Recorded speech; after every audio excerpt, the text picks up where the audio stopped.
Hi everyone, today we'll talk about how to fix or how to solve keeps lagging on Telegram app. To know how to fix or how to solve keeps lagging on Telegram, you should just go to settings. Here you can click apps, default apps, app settings. Then this list you will enter to the window or to the app of Telegram, and you can click in this page.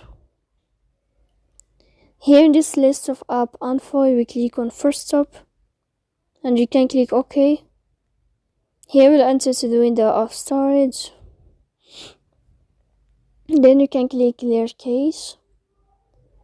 Then you can turn off your Wi-Fi and you can wait a moment to turn on your Wi-Fi again. So please don't forget to support us by like and subscribe. See you next time in another video, and thank you for watching.